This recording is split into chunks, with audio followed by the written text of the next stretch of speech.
Thank you very kindly.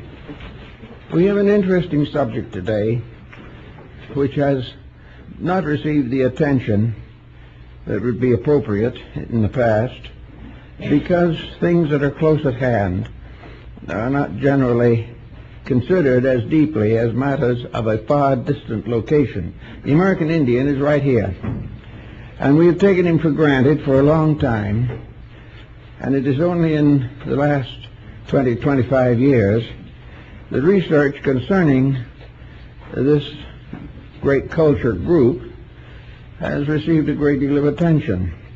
First of all, let's bear in mind that it is obvious that the American Indian did not originate here, and where he came from has become a source of great deal of research in recent times. Some believe that he is an Asiatic who came here by way of the Bering Straits migration or the Aleutian Island chain. Others believe that he came directly across from the Orient. The Chinese have records of exploration on this continent, and ancient Chinese artifacts have been found underground and excavated in the area of Mexico City. Also, there is considerable thought that perhaps the Japanese had something to do with this, because they have records of an extensive exploration from what we would term Baja California all the way down to Peru. And in order that it might not be assumed that they have taken this matter lightly, the Japanese government presented to the government of Peru a statue of the first traditional emperor of Japan to bear witness to the fact that the early Japanese explorers did actually reach Peru. There are also other sides to this. We have the Atlantic side. Here we have a very large dissemination and distribution. The Seminoles in the Florida area have very clear record that they came from a land to the east, that they came across what was then a land bridge which later disappeared. These people may have come from some of the Near Eastern or North African stock, such as the Egyptians. Then there are many records and reports concerning the explorations of the Norse people, the Vikings at the north, who certainly came over to this continent. Plutarch, in his study of the voyages of the ancient Greeks, measured carefully the time and distance symbols of Greek chronology and decided that there was no doubt that navigation from Greece did reach the actual continent of America at a comparatively early date. Plato, of course, in his discussion of the submergence of Atlantis, points out, as he says, that after that continent was destroyed, navigation to the west ceased. If it ceased, it might well have existed before that. Records or traditions as brought by Solon from Egypt would indicate that there was definite exploration and colonization in the Western Hemisphere. We know that the Chaldeans and Phoenicians traded copper and metals with the peoples of Western Europe and the British Isles. There is no doubt that they could have made a similar passing over to the Western Hemisphere. We know that the idea that it was an unknown area, completely forgotten or ignored up to the time of Columbus, simply is not true. In fact, as you may have seen the recent film on Columbus, there are a few fragments of it that are authentic, not all, however. But one of the points that I think is interesting is to realize that actually Columbus was impelled or inspired to his voyage, and not by the friendliness of the European powers, but by the fact that he was trying to demonstrate and prove the lost continent theory of Plato. It's now rather well guessed, and probably true, that Christopher Columbus, of whom no likeness is known to have survived, was actually a Greek navigator by the name of Ypsilantes, that he traveled on ships following Greek traditions, according to the records of Plutarch and Plato, that he found a Western world there can be no doubt. But of course his landfall never reached the actual continent of America. Actually also other explorations and other types of study have brought in all kinds of modifying opinions about the American Indian group.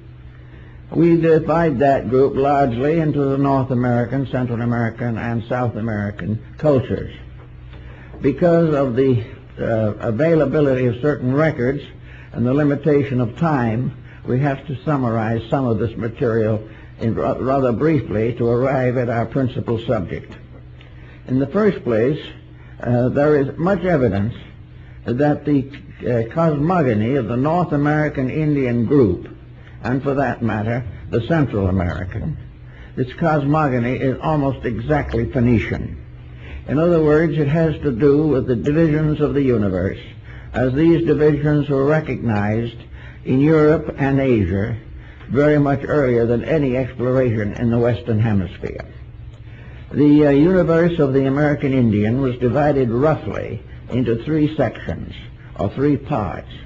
We have to also remember that we are dealing with a polyglot group of tribes, each one with a little different tradition, each one more or less specialized and isolated by their way of life.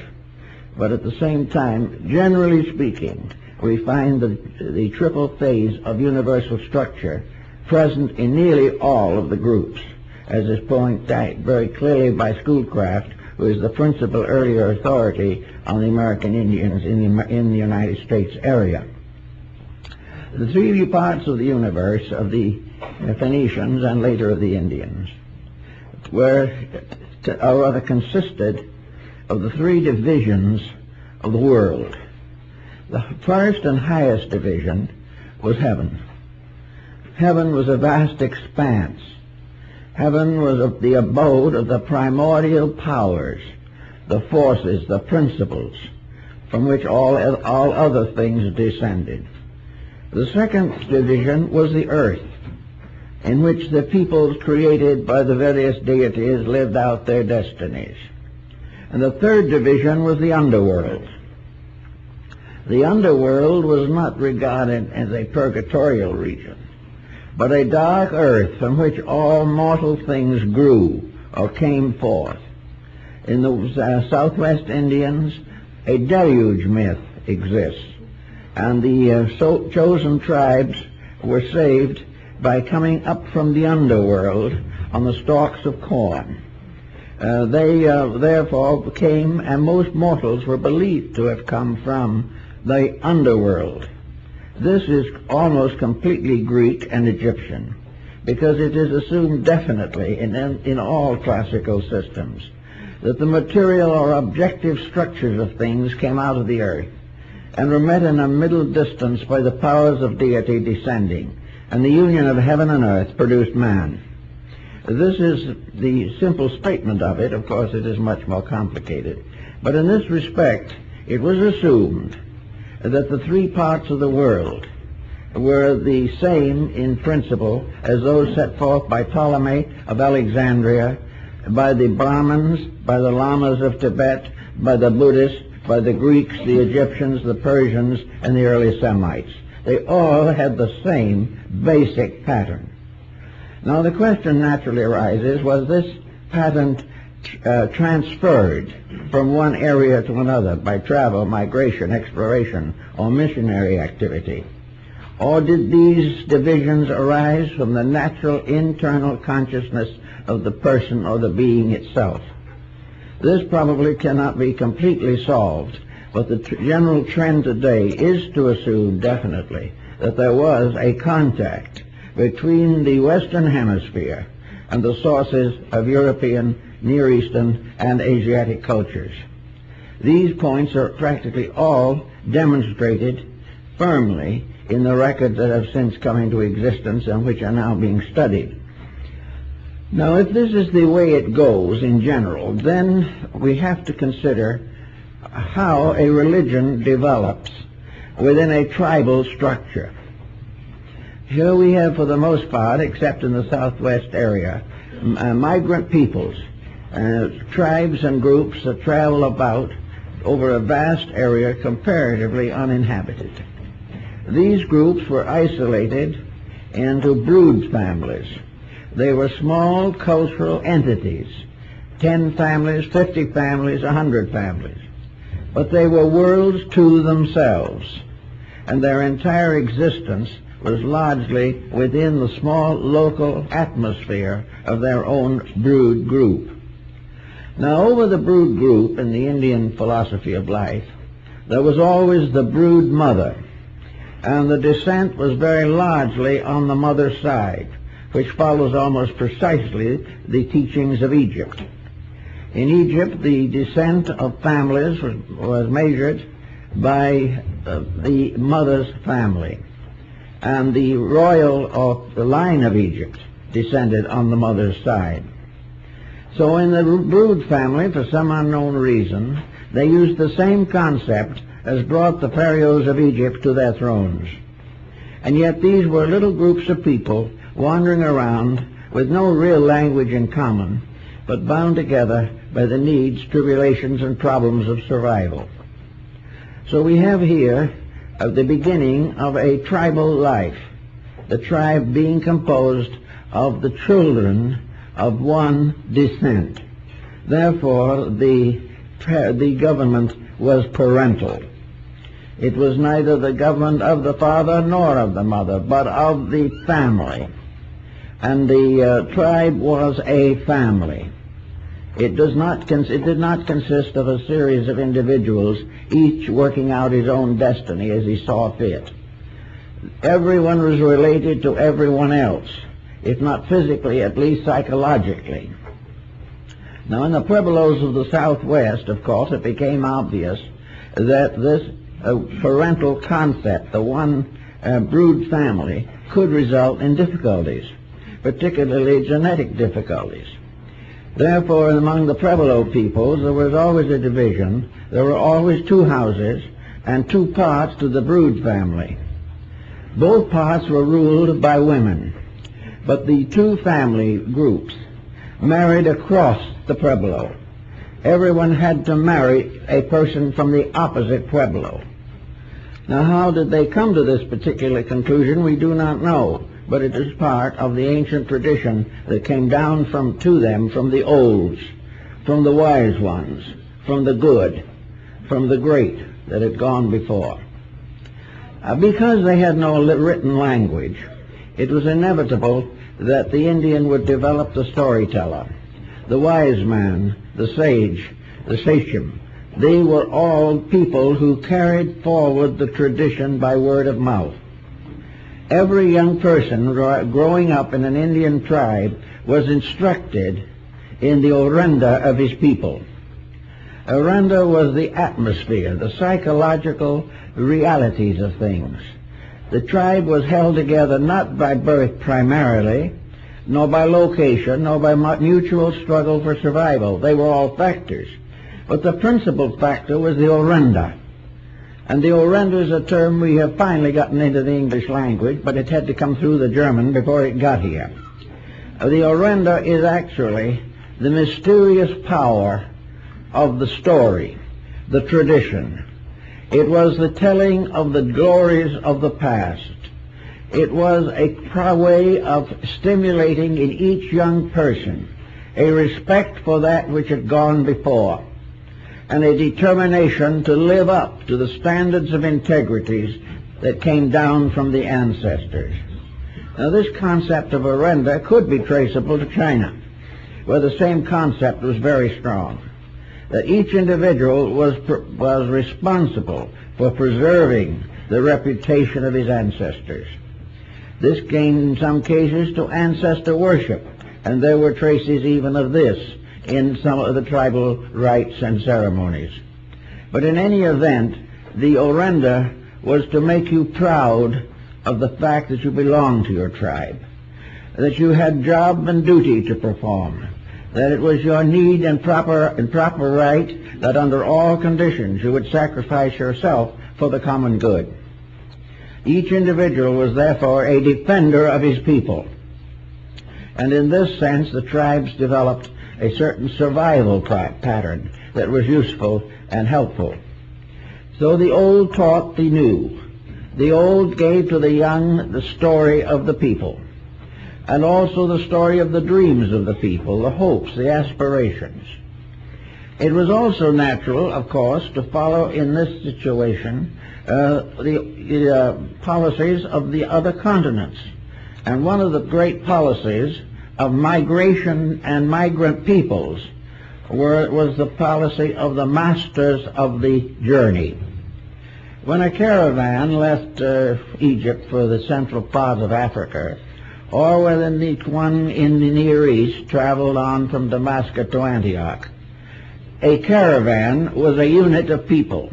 A Mobile Indian tribe was also a caravan, always on the way. The Plains Indians had to travel to maintain the source of resource. They had no agriculture to speak of, and they were constantly in search of new ground to leave behind the waste and trash of previous residences. So the three parts of the tribe, they're very interesting. It is stated in the Bible that when Solomon was to build a temple, he sent to his friend Hiram of Tyre, another king, to join with him. And together they produced or brought together a group of workmen under the leadership of a master artificer.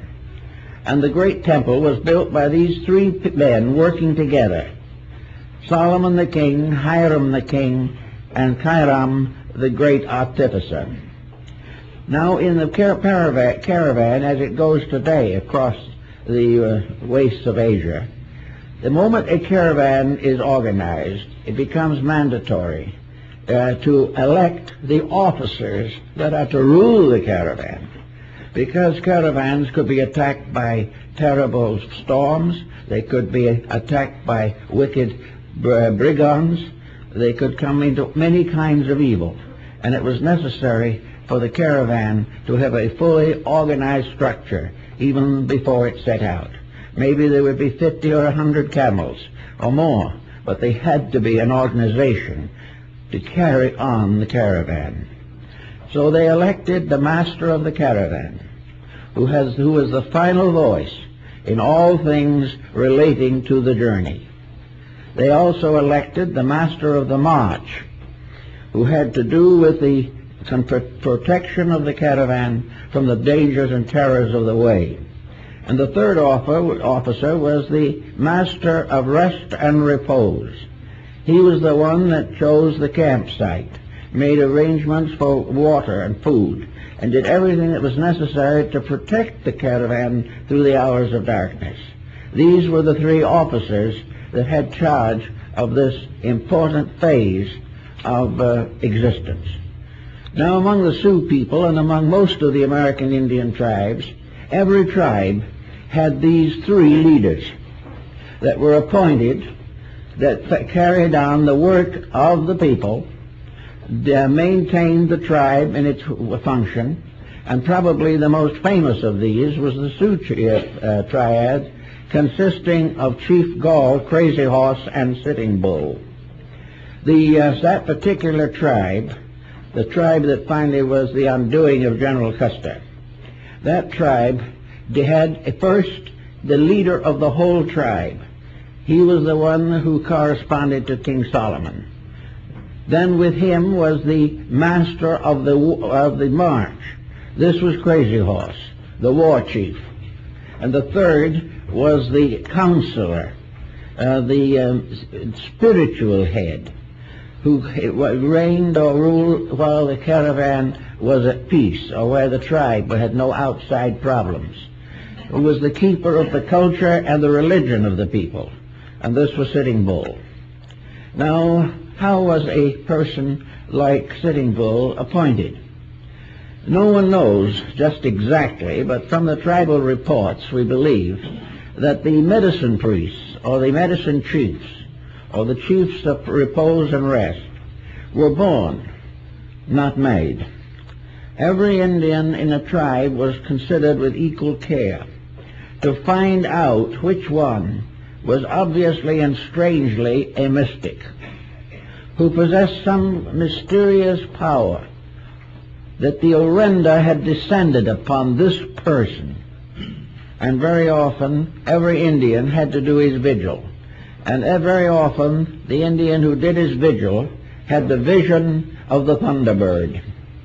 And if he had the vision of the Thunderbird, he was a medicine priest. The Thunderbird of the Indian is the phoenix of the rest of the world. Same principles, same concepts, same ideal. And the phoenix in substance, was the symbol of the spiritual government of the group, the race, the nation, or the tribe. Also a very interesting point is, in the American Indian, that Sitting Bull and all the medicine priests dressed differently from the other members of the tribe. Every one of the medicine priests wore a costume combining male and female attributes, that they had to be distinguished, so that in a sense they were represented as androgynous beings. We realize, of course, that for ages the clergies of nearly all religions have worn robes that were not the same as the secular garments of their people. These robes, with their skirts and flaring headpieces and so forth, were the symbols of the mystical level of humanity, the level in which the heart and the mind, the female and the male, were united in eternal union, producing the mystic with his extrasensory perceptions. Now, in the American Indian tribe, there was another point involved in this that was interesting. The Indians, unfortunately, were frequently troubled with intertribal warfare and so forth, and the medicine priests were never in the battle. They remained aloof, and neither side was permitted to injure one of the priests. His garments revealed his station, and he was therefore regarded as equally sacred by two tribes in deadly enmity with each other on every other subject. This was an interesting aspect of religion, which meant a great deal, apparently, to these people. The same concept also survives in Egypt for a long, long time. Having attained the rulership of the tribe, then the problem of the education of the mystic was very important. Now we know that the traditions of initiation into various rites are common throughout the Near East, the Far East, and North Africa. We also realize that these initiation rites have descended from a remote antiquity. The American Indian had them also. His initiation rites differed with various tribes, but probably the most interesting that we have, carefully preserved by the reports of the Smithsonian Institution, is the mystery ritual of the Mede, a tribe that had a very highly evolved ritualism, which has been compared and was compared in the Smithsonian reports with the accounts of ancient mystery rituals and modern Masonry. The Mede initiation was divided into 3 degrees, presented in a structure with 3 rooms, representing, as we have noted, the 3 parts of the universe. Those seeking to become aware of the secrets of the tribe went through various tests and initiations and obligations, and were tried in every way before they were given the leadership of the family of tribes to which they belonged. The Mede rituals were kept on a birch bark board or trestle board, and several of these trestle boards are in existence, and we have one in our library collection here. These boards represent the rooms in which the rites were given. One room was behind the other. There is a similar structure, almost identical, in the Hawaiian Islands, except that the 3 rooms are one above another instead of one in front and the others behind it. So all over, these things were commonly held, and they are very important to our thinking. If, for instance, a young person is born into the tribe as a mystic, to become a medicine priest, Of course, he must first do vigil. He must go forth and find his place in the larger universe. The Indian realized very much what we know now as a mysticism or a psychism. He went forth alone. He fasted as the prophets of old. He smoked the sachem.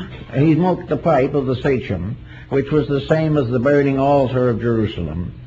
He put his prayer flags on this ground, as the Tibetans do, and he put on these little sticks the feathers, which were the symbol of the creation of a square lodge or a room, and he sat in the midst of it and prayed and meditated and asked for help, to call upon the old and the true and the wise, the ones from the great medicine lodge in the sky, who were to come down and tell him what to do and how to live, and create with him a contact by which he could ask for their help whenever it was necessary. This ritual system went on until testing, proving, and initiating were confirmed by the tribe as having been successfully experienced by the novice. He was then given the position of a tribal teacher. I asked one of them once how he gained his knowledge of healing, for healing was perhaps the most important of all the mystery rites of the American Indians. And he said very simply that he had never been instructed by anyone. The previous medicine priests had not conveyed any information to him. Each one had to find his way of healing for himself. He had to go out and ask, and when sickness came, he had to watch for the omens, watch for the signs, watch for the indications by which the great ones would show him the remedy for the illness at hand. And it usually so occurred. In one case that came to my attention, the priest went out to pray in the darkness of the night, and in the midst of his prayers he saw a little spark of light shining at him out of the darkness. And he went over it. It was a little plant growing in the ground, and it had a spark of light had centered in it. And he took that plant, made out of that the herbal tea that brought about the recovery of the patient. The Indian depended on these signs all the time. He depended upon all of the atmosphere around him, all of the air. To him the world was filled with life and light. Every bit of air was a potential carrier of truths, of wisdoms, of mysteries and marvels. The Indians also, like most other peoples, had a world of elementary beings. They had their gnomes and their sylphs and their undines. They had the nature spirits.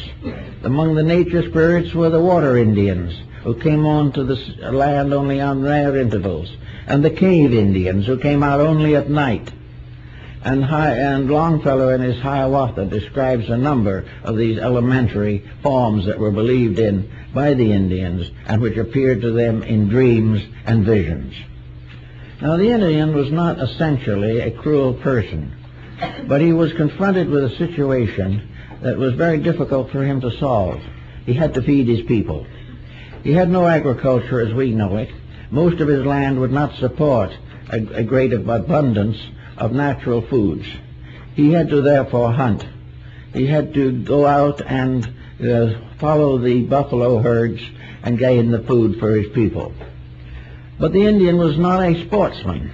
He never killed for sport. He never killed to prove that he could.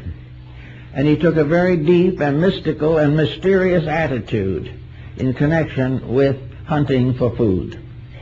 When he found that it was necessary for him to kill a buffalo to feed his people, he would sit down very quietly by the side of the slain animal and bring out his pipe of peace and bring out the symbols of meditation and prayer, and he would thank the spirit of that animal. He would explain to that animal that it knew as well as he knew that the people were hungry, that he had not killed for sport, nor had he killed because he disliked the buffalo. He killed because his children had to have food. Now, this sounds somewhat as an appeasement, but there is a second line to it that is much more interesting. because the Indians had a belief that every so many thousands of years, animals and humans exchanged places, and that in some time in the infinite future it would happen that he, as the hunter, would be in turn the hunted. So he said to the spirit of the buffalo, when the time comes and I am a buffalo and you are a man, I will give my body as you have given yours. This was a religious conviction and was one of the strange and rather interesting details of Indian thought and life. Now, the Indians also were very much given to solving problems simply and efficiently. They had very simple tribal laws, but in many cases their laws were exceedingly wise. If in a tribe where Sitting Bull was the medicine priest and the mystical counselor and the paterfamilias of all of these Indians, two young braves got into a quarrel. It was a bitter quarrel, and there was bad word and threat of violence. But no one could go against the medicine priest. So the medicine priest stepped in between them. They didn't dare say anything to him. And he said, dig a hole. So the two did as they were told. They dug a hole about 4 feet deep in the earth. And he then turned to one and says, say your hate into the hole. And he said to the other, say your hate into the hole. Now cover it up and shake hands. That was the solution to a delicate problem. And also Sitting Bull was responsible for certain laws concerning the treatment of people. If, as was sometimes the case, hunting was difficult, and food was not too abundant even from the herds that were still undecimated, the Indian finally came back with a kill or food or whatever he could bring. Immediately the medicine priest took over. In fact, he didn't have to after the first time because it became automatic. He said, you have food. All right. You must not say who you are or what you bring, but each of you in secret will take a piece of that food and place it at the entrance to the wigwam of every widow and every child. They eat first. If there's not enough, the brave man does not eat at all. If there is enough, the old and the young must come first. The sick must also be considered. And only what is left shall be divided equally among all the rest. No one shall have more than another. No one shall have less than another. This was the law of the tribe. Now, this type of law, of course, would be a little difficult for us to understand, perhaps, but there is something in it that seems to belong strangely to America, and perhaps has something we could learn from these elders that went before. Now, along the Atlantic seaboard, there was the most highly evolved group of Indians, probably, on the North American continent. And they formed together the Great League of the Iroquois. The Iroquois of the 6 nations and of the 7, the Great League of Peace. And this league consisted of what was called the Long House. And it said in law, now here you're Indian, he couldn't read or write, but he said the earth is one long house. Everybody on it is one family. Everyone on it lives in the same house, which is the place we live, and everyone is responsible to keep the peace. This is final. Now the long house was developed by an Indian mystic, Dagdawida. And he was, like the Jewish patriarch, slow of speech. And he found another Indian who was later to become the Hiawatha of Longfellow's poem, who was to be his spokesman. And he was the one who carried the doctrine of the Long House to the people of the 6 nations, later 7 nations. And the Long House was where they spread the white cloth of the peace. And it was a kind of Congress or Senate. Each tribe or division of the house, of the Long House, each had its own representative called a sachem. We would call them a senator. They were the lawmakers, and they gathered at regular times to make the laws of the tribe. And it's interesting to note that the women of the tribe did not attend these meetings and did not participate in the legislative procedure, but they, and they alone, voted for and selected the senators. No one could occupy a position of authority in the Great League unless he was elected by women. The second thing that is interesting about this particular point, certainly, and one that needs perhaps more consideration than we've given it, and that is that the women of the tribe also implied and demanded a certain rule of the League of the Nations. That is, no senator could vote for anything relating to his own tribe. Every one of the senators could vote on everyone's tribe except his own, because it decided that there should be no way in which he could vote a special advantage to his own people. This is something that, might sometime have a thought for the future. You don't know. It has a point or two. Now, when the sachems met in tribal congress, the time came for the great meeting. The word was spoken. The door is open. The door is open meant that everyone could have his say. But, however, there must never be any unkind language.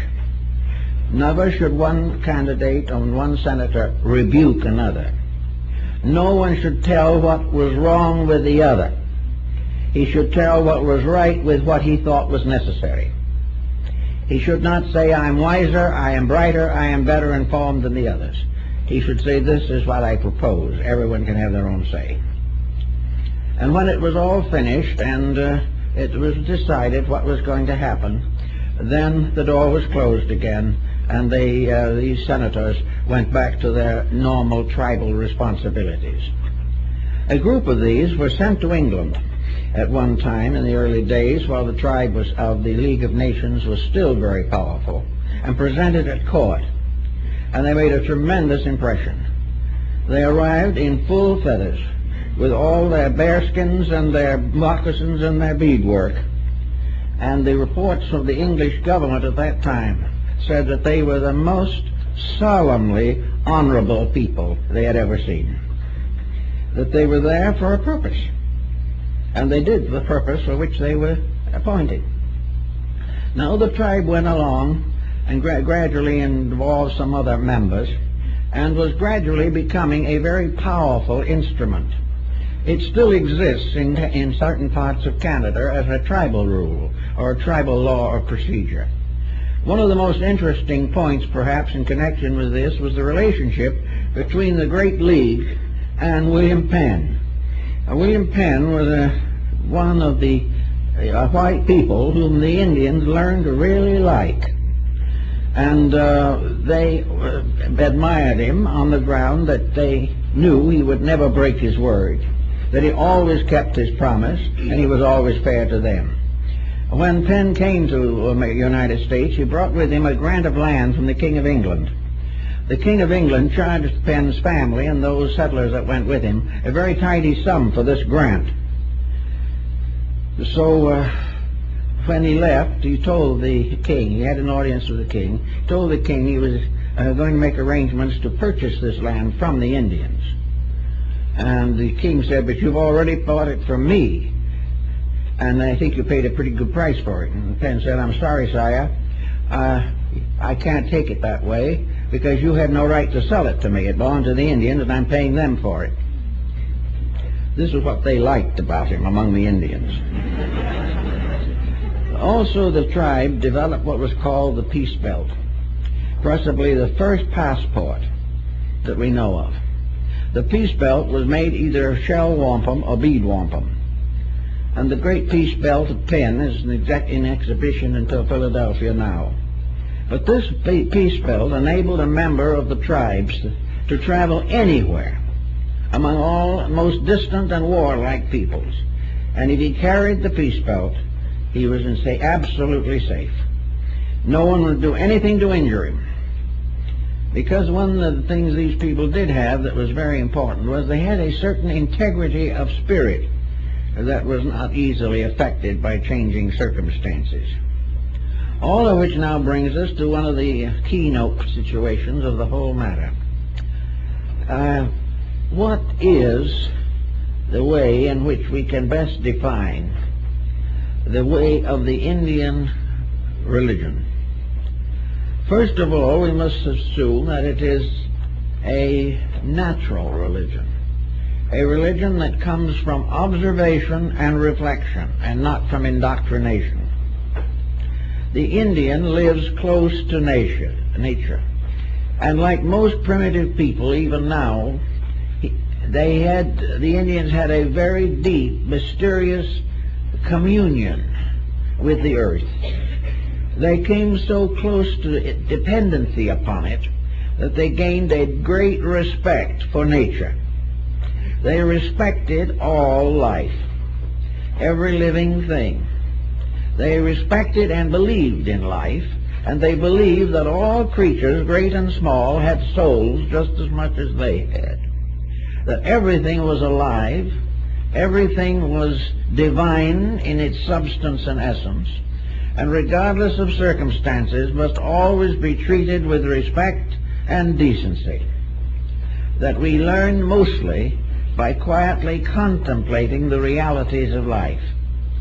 In the Southwest, there's no doubt in the world that the sand paintings and the great chants of the Abachai are mandalas, that they are meditation symbols.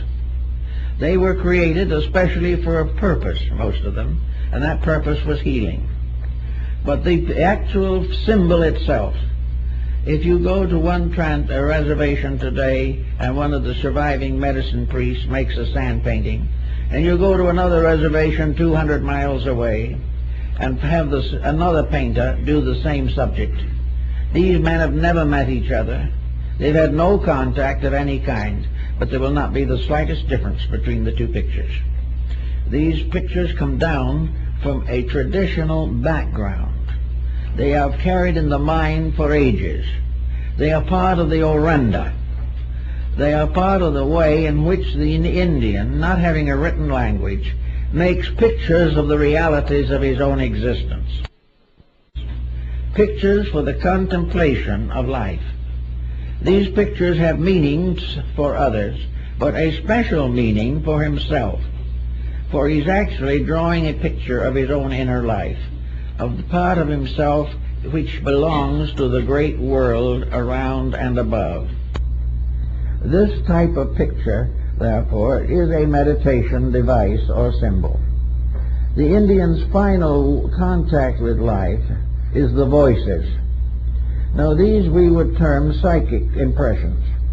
We would assume perhaps that the olds and the trues, the ancestral spirits, might come and speak to him. He believed that they did. But there is a certain difference between the psychism of the American Indian and the psychic phenomena of our modern civilization. The difference is in the situation and in the values involved. The American Indian had no preconceptions of life. He had nothing within himself to fight the realities which he desired to experience.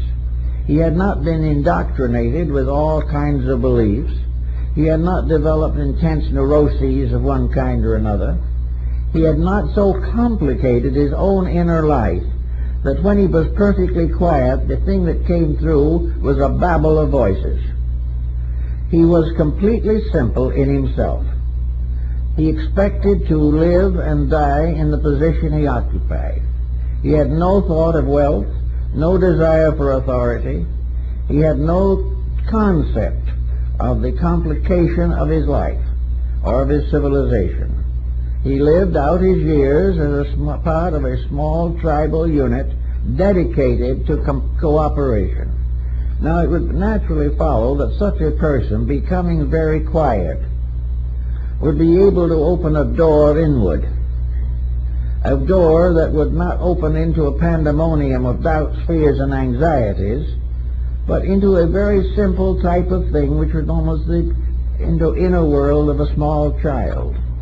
The Indian was, intellectually speaking, a small child, but had the tremendous integrity of childhood, which had not been spoiled, which had not been gradually tutored out of existence by the sophistication of a complicated civilization or lack of it. Therefore, the Indian psychism was very seldom dangerous. It very seldom led the wrong way. It very seldom impelled him to deeds that were not worthy. It did not give him any fanaticism. He did not become intolerant religiously. He did not become so immersed in some kind of a belief that he was unable to fulfill his common duties in tribal life. Nor was he inclined to try to go on every day trying to reform tribal life. He didn't want the tribal life to change. That would change which was according to the power of heaven. The tribal destiny was in the keeping of the medicine priest. And the medicine priest in turn went forth into the wilderness to pray for guidance. There was no sense of the tremendous competition of intellects among these people that we find in our modern world today.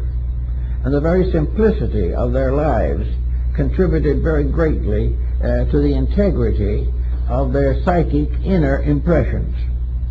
They nearly always came to the fact, the reality of a matter was almost intuitively and instinctively recognized.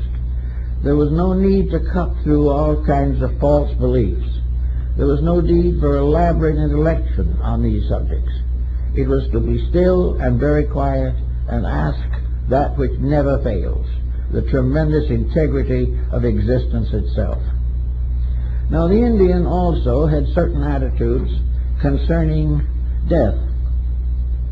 Of course, the American Indian never had the kind of fear that comes to those who have been indoctrinated on the subject. To the average Indian, life and death were aspects of one thing. The Indian, when the time came to go, went as he had lived, quietly and at peace with himself and the world. He did not have descendants to fight over his estate. There wasn't any. He had no wayward children to leave out of his will, because waywardness was unknown in tribal life. Therefore, in a very simple way, he went forth as he lived. One thing, however, that every Indian, of some of the tribes at least, had was his death song. He had a song that was given to him usually by the spirits, by the Manados, by the great ones. And when the time came for him to go forth, he went forth in glory. Cases where Indians in battle with white soldiers and so forth stood up with a bullet in their hearts and sang their death song before they fell dead. The death song was the triumph of life over everything else, the triumph of truth over error, the statement of perfect confidence in going forth into the great world of reality. This was a very simple, but it's a tremendously powerful instrument in connection with Indian thinking. It was the fact that the Indian lived without fear and died without fear, because he knew perfectly well in his own heart of hearts that he was part of something that was eternally good, that everything was right, and therefore that there was no cause for fear. Fear came from false beliefs. While you stayed with the truth, you would find the universe was good. Also, another interesting point comes in. I brought up from the Navajo reservation Hastine Kla, one of the great medicine priests of the Navajo Nation. He is the one who was commemorated in Santa Fe by the Museum of American Indian Ceremonial Art. He was one of the last of the great painters and the great weaver, and today his name is cherished throughout the areas of New Mexico and Arizona as one of the greatest of his people. When he was here, a number of interesting things happened. One was that I showed him a picture we had at that time, he spoke no English. We had to use a young Navajo by the name of Huskanaswood as his interpreter. But I showed him a picture of an old Chaldean inscription. He looked at it, grunted a little bit. He was an elderly man, over 6 feet. He looked at it and he told to the young Indian, he said, "My ancestors could read that." He said, "I can't, but they could."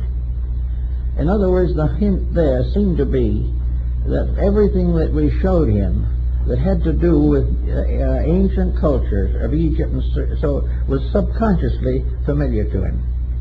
Somewhere he had gotten it from the Oranda. His ancestors had told him in voice, either in life or beyond the grave. But he believed definitely that he had seen, or his ancestors had seen, writing of this kind. And it's probably quite true, because there was a very definite tie somewhere to the old world. This tie is emphasized by Lord Kingsborough, who was one of the first great students of Central American civilization, and also by Le Plongeon in his studies of the Maya peoples. And Lummus, who lived very long in the near Southwest, in one of his books goes into a study of American Indian magic, as this is paralleling that of India. And this was a very interesting thing. Of course, as Lummus pointed out, the Indian couldn't grow a mango tree because he didn't have any mango trees to grow. But he took a kernel of corn and put it in the earth, in the kiva, and chanted, and went through the rituals. And the cornstalk grew and bore fresh corn ears within an hour. Magic, the same principle, but a different instrument. One after another, these Indian doctrines seemingly can be traced back to primordial or natural magic, the power of the mind over circumstances of existence, but always with trained minds, always with individuals who had become enlightened in the mysteries of the true way. Many of the potteries of southwest U.S. also have the famous labyrinth design associated with Crete. Here the little man is wandering through a mystic maze. The mystic maze is again another symbol for the house of initiation, through which the individual, going along crooked paths, often ending in blind alleys, must finally find his way to the one straight road that leads home. This was the basic sign or symbol behind this entire concept. The Indian, when he was dying, if he was a good man, the old master, the priest, the medicine priest, would go with him into the other life and accompany him to the great lodge in the sky, where he would sit with his ancestors in the presence of the Manadors, the great spiritual leaders of the world. And the description of this particular procedure is almost identical with that of the ancient Irish Druids. In Ireland, the folklore is the same thing. The mystic or magician could go with the soul of the dead into the other life. There was no inferno or punishment. Each one would have been himself. And because he had been himself, and because he had lived among good people, and had been a good people symbol, he went on to a better life. Some of the Indian tribes, as Schoolcraft also points out, believed in reincarnation. They believed that they did come back, not only later and possibly in the animal likeness, but come back as human beings, and that the soul itself, free of body, traveled all around the world. But of course the world to the Indian was his own reservation, but to him it was large enough. The Indian also, in his own inner life, had a situation which I think many people would probably benefit by understanding. The Indians used a limited amount of tobacco and also a limited amount of mild narcotic material for their religious purposes, never for any other reason. They used it to become a symbol of something perhaps for the inducement of trances. Actually, those who did it in those days and even more recently, there is no particular indication that they received adverse consequences or became habitual users or came into a dangerous psychological condition. The reason being that they had no psychological condition before they started. The ritual was simply that they were to do something to sensitize themselves. In Greece the same thing was done. In the Roman mysteries it was done. It was done all through the Near East and Far East, that certain herbs and so forth were called herbs of vision. They helped the individual to see, and they also were the ancient substitute for what we would call anesthesia. For the ancients had definitely anesthetic drugs or materials to ease pain. But because there was no contact with the complicated life of a competitive civilization, the individual, if he did have a vision or a dream, should seldom, if ever, have a nightmare, because there was nothing to worry him, nothing to frighten him. Everything was right. Now, that didn't mean that all the things that were happening around him were pleasant, but they were necessary. They were all accepted without resentment, without pressure. The Indian life way would not permit hatred. Therefore, the dreams would not come through with hate symbolism. The individual who had become part of the tribal life found that it was quite possible for him to become slightly entranced and receive a vision or a message that was of great value to his people. But it never caused him to want to do it again soon, or maybe never again.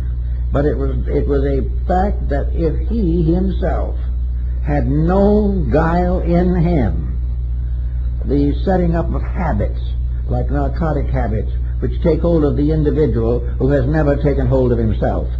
The moment the person closes his door to his own weakness and builds strength, he escapes from all of these complications. But as long as he lives in a world of the gratification of his appetites, he will suffer, and all forms of vision, psychic phenomena, narcotics, and everything of this kind will turn on him with viciousness.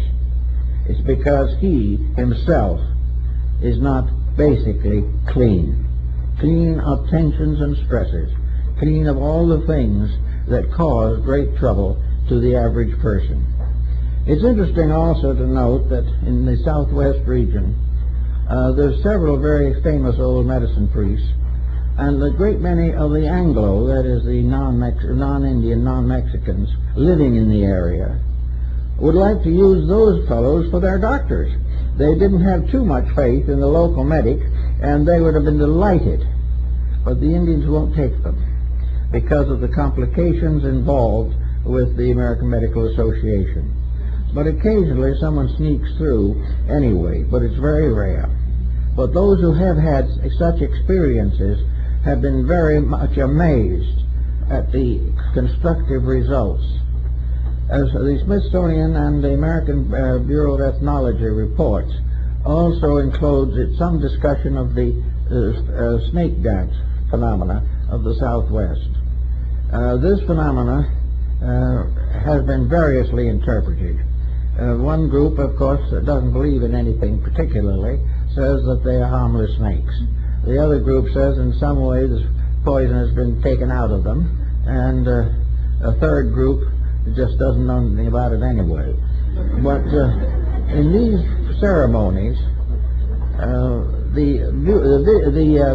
who attend, the non-Indians, are warned to keep away far enough so that there is no danger of becoming involved with these snakes, because they're not pleasant people sometimes. And on one occasion it is known, someone stepped too close, and as the Indian came by with the snake held between his teeth, the snake bit the white man. Well, there was a moment of very great consternation. The dance was temporarily suspended, and the Indian came forward and said to this man, "If you will give us your word of honor that you will never tell what we do. We'll fix it so you're all right. So he agreed, and they took him down into the kiva and performed the snake ritual for him. He would never tell what happened, but in an hour or two came out perfectly well. They knew how to do it. Something that you don't see that is quite as fantastic as that, of course. I saw one of the Gallup festivals years ago, while it was still functioning in full force, and that's the feather dance. In the feather dance, and a group of Indians form a circle and place a fairly large woven basket in the center of the circle, and in this they stand a highly decorated eagle's feather that has been enlarged, and it has little flangs and tips and tassels hung on it in this basket. They then sit in a circle around it and start chanting, and after a certain length of time, no one is within 10 or 15 feet of the basket, the feather begins to agitate, and in a few minutes it rises 6 or 8 inches out of the basket and remains in the air for several minutes and then slowly settles back. I think one of the reasons perhaps why they discontinued these ceremonies is because they annoy people. No one wants to believe these things these days. They want to believe that it's all one great mistake, and that it's due to the fact that these poor benighted souls are not wise enough or good enough to realize that materialism is the answer to everything. In any event, however, walking with the Indians, you find a great many of these interesting and remarkable circumstances arising. I attended a graduation service at the American Indian School in New Mexico in the middle 40s. This was a graduation class for young Indians who had finished what would be equivalent to us as high school. In other words, they were speaking English. They had taken their examinations with the 3 R's and all this type of thing, and were very nice boys and girls. They were typical of a graduation exercise. They all lined up all together on a stage, and the teachers were all there, but most of all the relatives were all there, and that's what really made the situation tremendous. Out from the reservation came all these mysterious-looking people, wrapped in blankets and hoods, wearing many types of jewelry, which were very beautiful jewelries, but very stoical with their long braided hair and all their native regalia. And the special section in front had been set aside for the happy and exalted relatives who were all there to see their children or their neighbors' children graduate from school. And it was a very impressive service. The diplomas were given out with great gusto, and the parents were beaming from ear to ear. They didn't clap because that was something they hadn't learned to do yet, but they were very pleased about the whole thing. And finally, at the end, the class valedictorian got up and made the speech. And the speech was the wonders of living in America. And it built up to a very great note in which these Indian children bestowed upon America in general all of the virtues of their own tribe. They were so fond of the wonderful friendliness, the wonderful kindness, the wonderful peace, and all this type of thing. The parents were all nodding enthusiastically in Navajo, but the audience at the back was made up of the Anglos, looked a little sheepish. But this is the way it is and was there. These people have a very wonderful and very sincere situation involving them at all times in everything that they do. We know several Indians who have gone quite far in their own tribal life, and most of them were very sad because there was no one to carry on. This was perhaps especially true here in the California Indian group. It was then here outside of Riverside that I saw the Indians perform the fire walking ceremony, which was forbidden. The Indian school at that time, that was many years ago, the school at that time had its own police composed of Indians, and these policemen were supposed to prevent any of these ceremonies from being performed. But the policemen joined in the conspiracy, and before it was over, they too were walking across the bed of coals. But down the back of Riverside, in the ranch of a kindly Anglo, the old ceremonies were carried on for years. Everywhere you find the Indian, you find something of a mystical nature. But you try to understand him and what he stands for, you realize that the great secret of what he has is that he has not yet been spoiled. Many efforts have been made to do it. Everyone has tried desperately to get the Indian out of his own life way. But he has sort of clung to it, and even if the surface has been mutilated in one way or another, the depths have remained comparatively calm. He simply has a concept of life that enables him to be a natural mystic. He can, without any particular effort, do that which most psychics will spend years trying to cultivate: the ability to pierce through into an inner communion with self. This communion is based largely upon natural law, for if you go inside of the individual deep enough, you're going to find reality. The inside of the person may not support his outside in all cases, because his outside is apt to be very seriously damaged or contaminated by his worldly situations. But in the inner part of his own life, he lives a very simple, honorable, clean life. And he has a secret tradition about how these things should be done. A few years ago, after the revolution in China, the communist revolution, a group of Tibetans came to this country and went down to New Mexico to see what Indians looked like. When they got there, they thought they were looking in a mirror, because these Indians looked exactly like themselves. The same turquoise jewelry, the same clothes, the same hair, the same facial features, and they might just as well have been looking at each other, which had quite a factor in assuming, or helping to assume, that there certainly was an Asiatic contact there, and probably had, at a very ancient time, a bit of migration from the mainland. The migrations are referred to in ancient literature in Tibet and China, particularly China, but the proofs have never been adequate. Also, the missionaries coming in down in there having their little difficulties, but for the most part, the missionaries in close to the Indian tribes have been pretty fairly spare people. One told me, a missionary who had spent 20 years there, had a little church on one of the pueblos, and he said, you see, they come to worship in the little church every Sunday morning, and then they go out back and perform all their own rituals. It never is interfered with anything. It's like the Chinese. If one religion is good, two is better. The more religions you have, the better chance you have of getting there. So they're very nice. Well, I said to this old man, he's an old priest, I said, what do you do when they do these rituals? Do you join?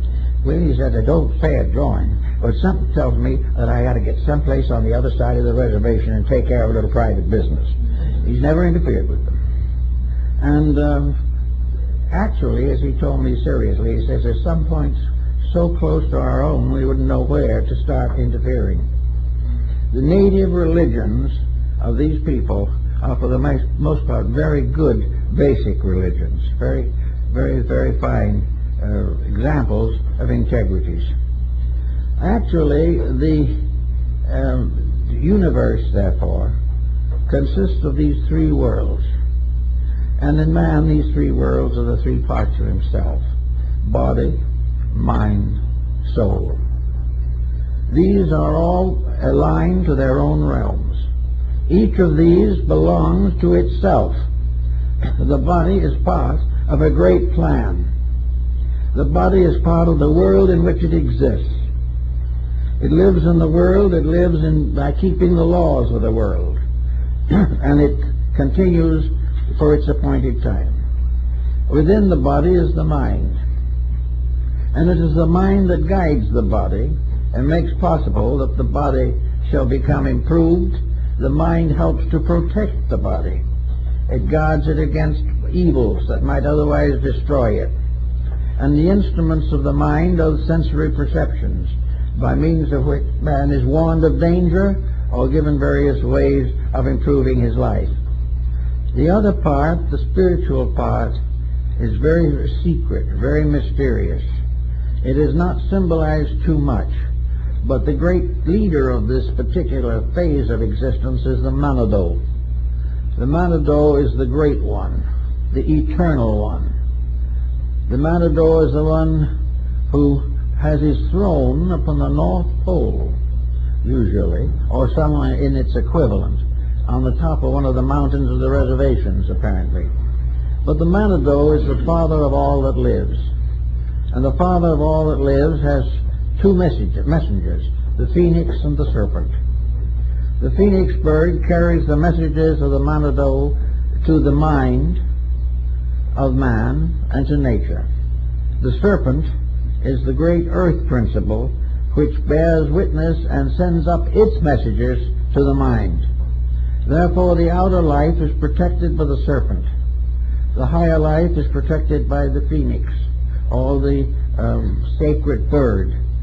This bird, of course, is definitely the same thing as the phoenix of our own philosophies. And incidentally, originally, the eagle on the Great Seal of the United States was a phoenix bird. Therefore, the bird of divinity, the bird of transformation, the bird of regeneration, the bird of immortality, was not only part of the belief of the Indians, but in some way, maybe through Ben Franklin, who had a mind for those things, brought into the seal of the United States. Therefore, the seal stands as a phoenix symbol of regeneration, restoration, renovation, and transformation, to rise from the darkness of ignorance to the light of reality. The Indians also had sacred places all around through their various reservations and resources. Sometimes in the old days the Plains Indians just wandered from one place to another, but they also had their laws and their ways and their wisdoms, and everything depended upon the constant vigilance of the individual. I've talked to some Indians who are now part of our way of life, and they point out very carefully, very certainly, said, there's something very necessary. The fact that this is a great country with a tremendous complication of life and a tremendous opportunity to grow and to serve and to help, that there has to be some form of discipline. The discipline to keep the values, keep the integrities. With the loss of the discipline, the tribe in the desert or in the wilderness would soon disappear. For lack of discipline, every empire the world has ever built has failed, because the individual gradually became self-seeking, gradually became determined to use his world to attain his own private purposes. The Indian is protected against this because his world was not oriented so that private purposes could mean much. But in the large civilization, there has to be a transformation.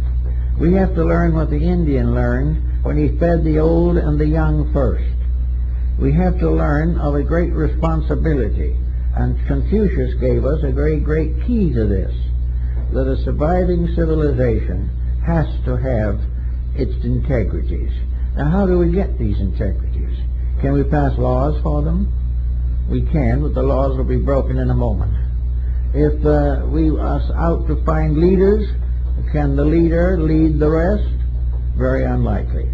The great tragedy of leadership is always the same. Helping people, as Shaw pointed out, is the world's most dangerous occupation. So what happens? The discipline has to come from within. Now, to come from within, it must come as a mystical experience or as orenda. Our public school system would be a perfect place for a lot of orenda, because it could give us the realization of the tremendous amount of reality that has gone into the creation of civilization. The heroes who have never been sung, the martyrs who have died that the future could be better, the spreading of ideals and integrities. Every one of these integrities, as is shown in some of the Indian drawings, is attended by a stumble. The individual cannot go directly from here to eternity without delays, without interferences, without mistakes, without shortcomings of his own. But the general direction of the road must be straight. And that straight road must lead not to some mysterious building somewhere. It must lead to the sky. It must lead to the lodge of the great ones, which is heaven itself. Everything depends on keeping the rules. Everything depends upon disciplining the self, keeping away from the entanglements which destroy the integrities of character. And as the American Indian came into the ways of the non-Indians in this country, we began to see that many of his values are slowly fading. Against this, however, there is a rising spirit among the Indians to make their contribution to the world that has not been very thoughtful of them. And there is today a great feeling among many Indian groups and individuals that they have a tremendous contribution to make to the future of our civilization. That the time has come when the simple, homely values must come back, must be recognized as the supreme values of life. That instead of continuing to build one mistake upon another, we must finally find the straight road that leads in. Now this road is in everyone. There's no possibility of our not having this path in ourselves. This is the great path of the Rainbow Goddess. This is the marvelous reality that encloses all parts of the great diagram of life. But we have to be capable of internal expression of this. We must learn to remove the whole mass of false attitudes which have become natural to us. We have become not necessarily the victims of our bad habits alone. We have become victims of the entire lack of true insight. We have forgotten that heaven leads and earth must follow, which was the great secret of Taoism. We have forgotten that the power of eternal value must become the leader of life. That somewhere there are laws that are immutable. These are in the great sky lodge of the eternal spirits. These laws must be kept.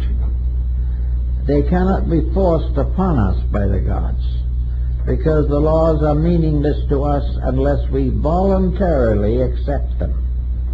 We must make the decisions, not heaven. But if we are wise, we will make the decisions along the straight road that leads back to the stars from which we came. If we can do this, then we can follow the Indian light way. We can follow the idea that they would give us now out of their gradual restoration and reformation. They have gone through the great mistakes that we forced upon them. They have gone through the great errors of personal ambition and all this type of thing. But now they are beginning to realize that the whole answer lies in the purification of their own tradition, that they must find their own life way again. And then if they can help us in any way, it is to help us to find our life way, not necessarily identical with theirs, but a life way that is identical with our own necessity, identical with the mysterious and wonderful constitution which we have been given. We have a destiny, as every creature has a destiny. And if we will find the destiny, we can survive and grow. But the only way to find it is to go in. Go along the old path that leads in to the quietude of a self which we have freed for this purpose, The mind can give us the quietude, the understanding, and the insight that we can enter into a state of knowing. And in the peace of a peaceful mind guarding our actions and our thoughts, we can then understand the true secret of the constant presence of the gods. The Indian knows that these spirits are everywhere. We kind of think they are. We still pray to them as though they were everywhere. But they know they are everywhere. And the truth is no further from us than it is on the side of the mountain with 4 prayer plumes and the pipe of peace. That sitting quietly in meditation, we will discover that the eternal is with us, within us, and around us at all times. But we cannot find that which is superior to ourselves while we are satisfied to remain inferior. If we are not in desire of improvement, then we can't get better. But if we desire, we don't have to search. No complicated code or creed is necessary. It is to simply allow the beauty of life, the beauty of eternal truth, and the beauty of everlasting integrity to be what it is, what it has always been, and what we have to search for by giving up the mistakes of our daily conduct. Well, that's all for this morning.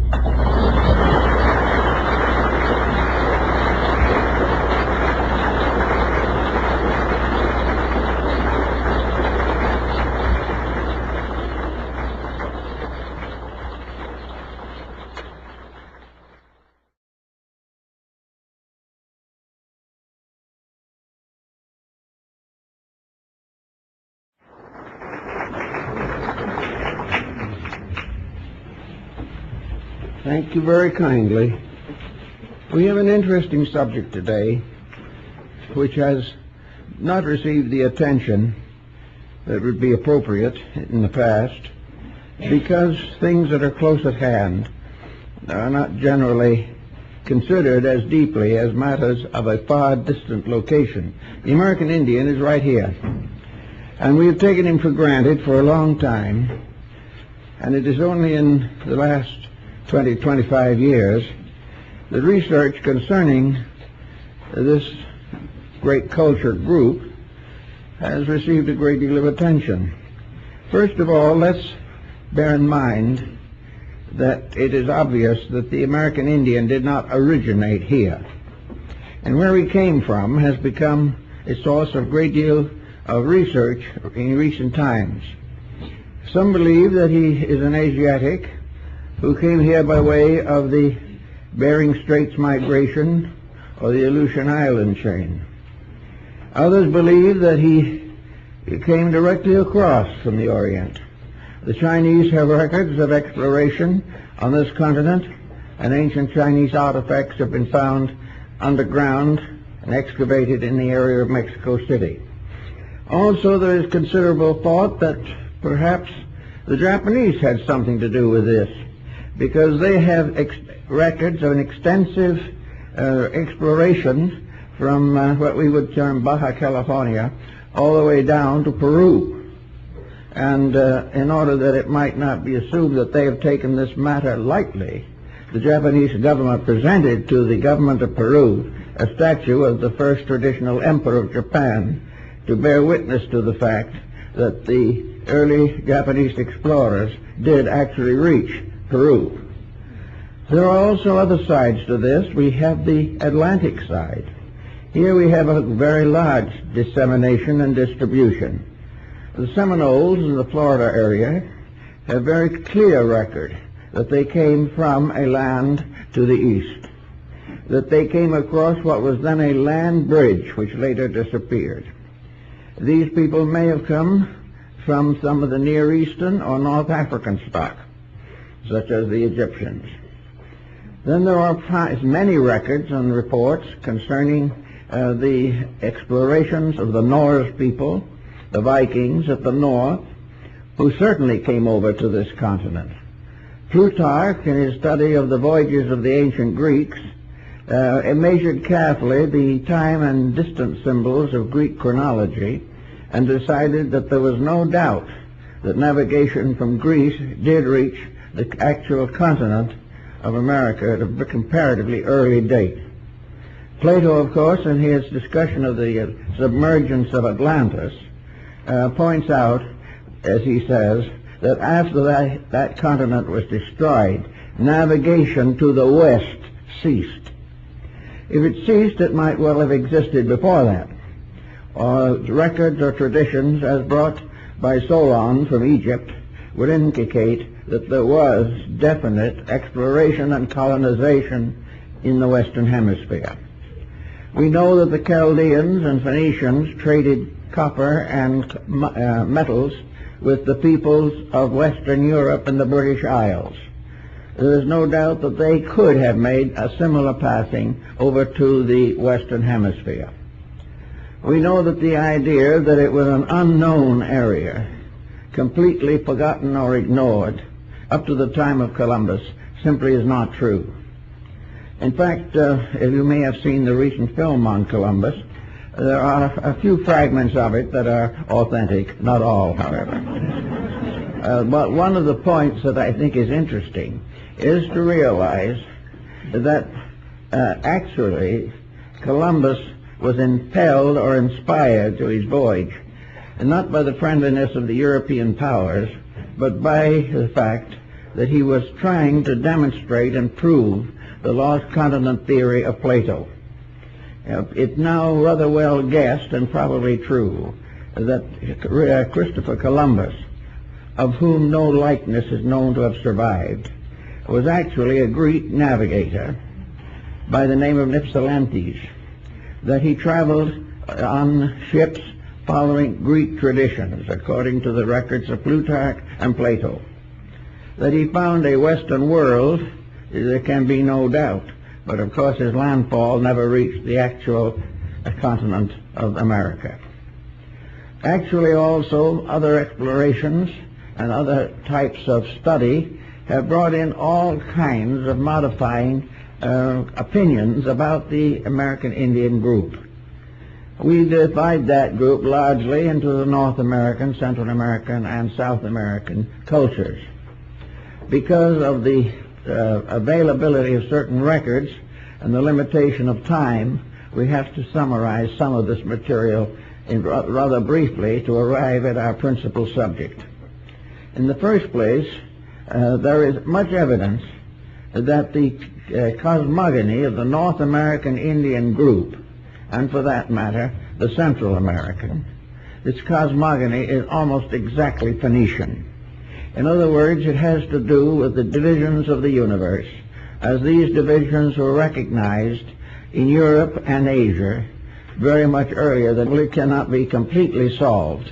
But the general trend today is to assume definitely that there was a contact between the Western Hemisphere and the sources of European, Near Eastern, and Asiatic cultures. These points are practically all demonstrated firmly in the records that have since come into existence and which are now being studied. Now, if this is the way it goes in general, then we have to consider how a religion develops within a tribal structure. Here we have, for the most part, except in the southwest area, migrant peoples, tribes and groups that travel about over a vast area comparatively uninhabited. These groups were isolated into brood families. They were small cultural entities, 10 families, 50 families, 100 families. But they were worlds to themselves, and their entire existence was largely within the small local atmosphere of their own brood group. Now, over the brood group in the Indian philosophy of life, there was always the brood mother, and the descent was very largely on the mother's side, which follows almost precisely the teachings of Egypt. In Egypt, the descent of families was measured by the mother's family, and the royal of the line of Egypt descended on the mother's side. So in the brood family, for some unknown reason, they used the same concept has brought the pharaohs of Egypt to their thrones.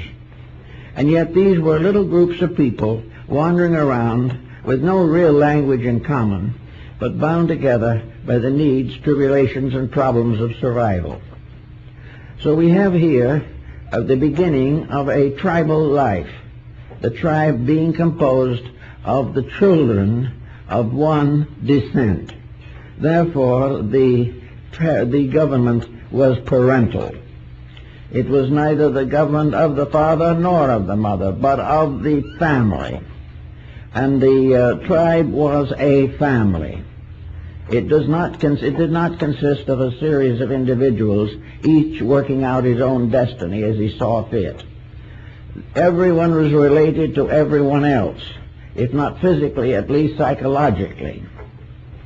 Now, in the Pueblos of the Southwest, of course, it became obvious that this parental concept, the one brood family, could result in difficulties, particularly genetic difficulties. Therefore, among the Pueblo peoples, there was always a division. There were always two houses and two parts to the brood family. Any exploration in the Western Hemisphere.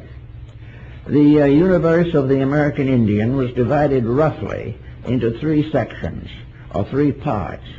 We have to also remember that we are dealing with a polyglot group of tribes, each one with a little different tradition, each one more or less specialized and isolated by their way of life.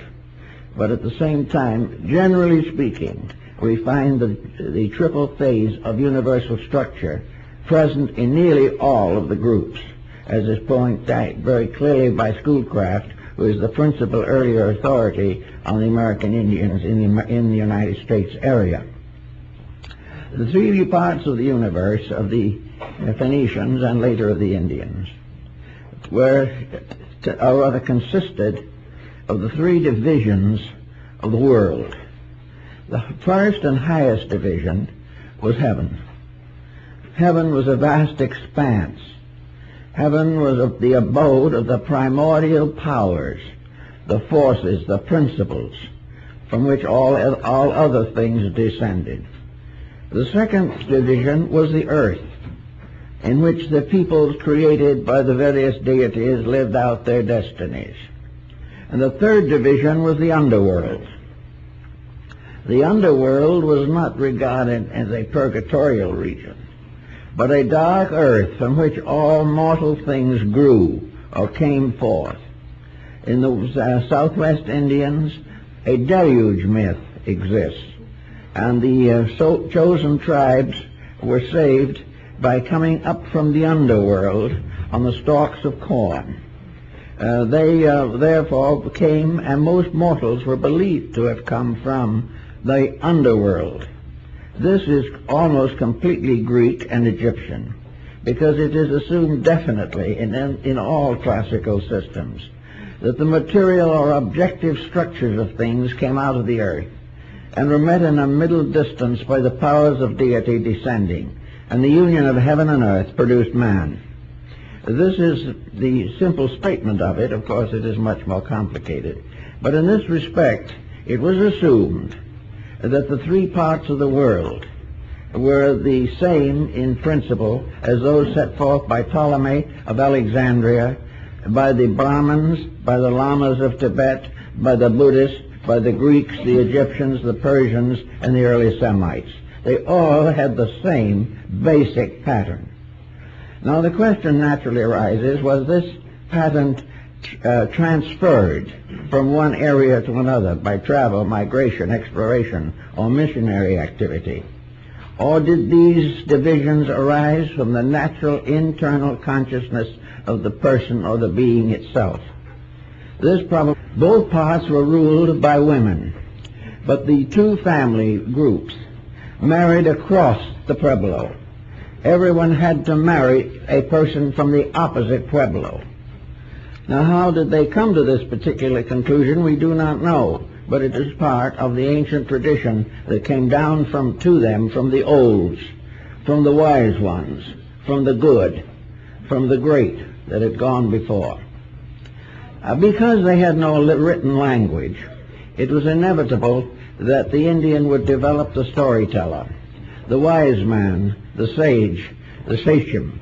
They were all people who carried forward the tradition by word of mouth.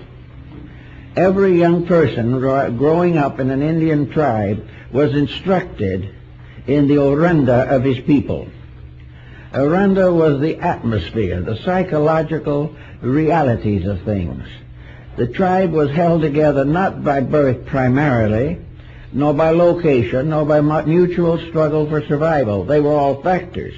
But the principal factor was the orenda. And the orenda is a term we have finally gotten into the English language, but it had to come through the German before it got here.